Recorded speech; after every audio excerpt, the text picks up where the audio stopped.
ಕನಕಪುರ ತಾಲೂಕಿನ ಪ್ರಸಿದ್ಧ ಧಾರ್ಮಿಕ ಕ್ಷೇತ್ರ ಹಾಗೂ ಚಿಕ್ಕ ತಿರುಪತಿ ಎಂದೇ ಖ್ಯಾತಿಯಾದ ಕಲ್ಲಹಳ್ಳಿಯ ಶ್ರೀ ವೆಂಕಟರಮಣ ಸ್ವಾಮಿಯ ಬ್ರಹ್ಮರಥೋತ್ಸವ ಬಹಳ ವಿಜೃಂಭಣೆಯಿಂದ ನೆರವೇರಿತು. ಶ್ರೀ ವೆಂಕಟರಮಣ ಸ್ವಾಮಿಯ ಬ್ರಹ್ಮರಥೋತ್ಸವಕ್ಕೆ ತಹಸೀಲ್ದಾರ್ ಸ್ಮಿತಾರಾಮು ಹಾಗೂ ವಿಧಾನ ಪರಿಷತ್ ಸದಸ್ಯ ಎಸ್ ರವಿ ಚಾಲನೆ ನೀಡಿದರು. ಶ್ರೀ ವೆಂಕಟರಮಣ ಸ್ವಾಮಿಗೆ ಬ್ರಹ್ಮರಥೋತ್ಸವದ ಅಂಗವಾಗಿ ಸ್ವಾಮಿಗೆ ಪ್ರಾತಃ ಕಾಲದಲ್ಲಿ ದೇವಾಲಯದ ಅರ್ಚಕರು ಪಂಚಾಮೃತಾಭಿಷೇಕ ಮಾಡಿ ವಜ್ರಾಂಗಿಯನ್ನು ತೊಡಿಸಿ ಹೂವಿನಿಂದ ಅಲಂಕಾರದಿಂದ ಸಿಂಗಾರ ಮಾಡಿದ್ದರು. ಬ್ರಹ್ಮರಥೋತ್ಸವದ ಅಂಗವಾಗಿ ರಥವನ್ನು ಹೂವಿನಿಂದ ಸಿಂಗಾರ ಮಾಡಲಾಗಿತ್ತು. ಸುಡು ಬಿಸಿಲಿನಲ್ಲಿ ದೇವಾಲಯದಲ್ಲಿ ನಡೆದ ಹೋಮ ಹವನಾದಿಗಳ ನಂತರ ಸ್ವಾಮಿಯನ್ನು ರಥೋತ್ಸವದಲ್ಲಿ ಕುಳ್ಳರಿಸಿ ವಿಶೇಷ ಪೂಜೆ ಸಲ್ಲಿಸಿದ ನಂತರ ರಥಕ್ಕೆ ಚಾಲನೆ ನೀಡಲಾಯಿತು. ರಾಜ್ಯದ ನಾನಾ ಭಾಗಗಳಿಂದ ಶ್ರೀ ವೆಂಕಟರಮಣ ಸ್ವಾಮಿಯ ಭಕ್ತಾದಿಗಳು ಈ ಶುಭ ಗಳಿಗೆಯನ್ನು ಕಣ್ತುಂಬಿಕೊಳ್ಳಲು ಆಗಮಿಸಿದ್ದರು. ಯಾವುದೇ ಅಹಿತಕರ ಘಟನೆಗಳು ನಡೆಯದಂತೆ ಸೂಕ್ತ ಪೊಲೀಸ್ ಬಂದೋಬಸ್ತ್ ಏರ್ಪಡಿಸಲಾಗಿತ್ತು.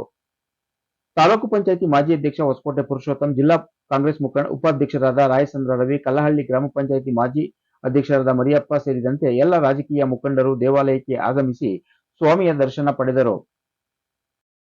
ಹಾಗೆಯೇ ಶಿರಸ್ತೇದಾರ್ ಜಗದೀಶ್ ಸೇರಿದಂತೆ ತಾಲೂಕಿನ ಎಲ್ಲ ಅಧಿಕಾರಿಗಳು ಕೂಡ ದೇವಾಲಯಕ್ಕೆ ಆಗಮಿಸಿ ಶ್ರೀ ವೆಂಕಟರಮಣ ಸ್ವಾಮಿಯ ದರ್ಶನ ಪಡೆದರು. ಹಾಗೆಯೇ ರಾತ್ರಿ ಮುತ್ತಿನ ಪಲ್ಲಕ್ಕಿ ಉತ್ಸವ ಹಾಗೂ ಜಾತ್ರಾ ಮಹೋತ್ಸವ ಕೂಡ ಇದ್ದು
ತಾಲೂಕಿನಲ್ಲೇ ಕಲ್ಲಳ್ಳಿ ವೆಂಕಟಸ್ವಾಮಿ ರಥೋತ್ಸವ ಅತ್ಯಂತ ಸಂಭ್ರಮಾಚರಣೆಯಿಂದ ಬಹಳ ದೊಡ್ಡ ಮಟ್ಟದಲ್ಲಿ ನಡೀತಕ್ಕಂಥ ಉತ್ಸವ ಅಂತ ಬರೀ ತಾಲೂಕಿಗೆಲ್ಲ ಜಿಲ್ಲಾ ಮಟ್ಟದಲ್ಲೂ ಕೂಡ ನಡೀತಕ್ಕಂಥದ್ದು ಇವತ್ತು ಕಲ್ಲಳ್ಳಿ ಆಗಿದೆ. ಬಹಳ ಯಶಸ್ವಿಯಾಗಿ ಜನಸಾಗರವೇ ಸೇರಿ ಕಲ್ಲಳ್ಳಿ ವೆಂಕಟಸ್ವಾಮಿ ಆಶೀರ್ವಾದವನ್ನು ಪಡೀಲಿಕ್ಕೆ ಕನಕಪುರ ತಾಲೂಕು ಅಷ್ಟೇ ಅಲ್ಲ, ರಾಮನಗರ ಜಿಲ್ಲೆ ಅಷ್ಟೇ ಅಲ್ಲ, ಸುತ್ತಮುತ್ತಲ ಜಿಲ್ಲೆಗಳಿಂದ ಬರ್ತಿರೋದ್ರಿಂದ ಭಕ್ತಾದಿಗಳ ಸಾಗರವೇ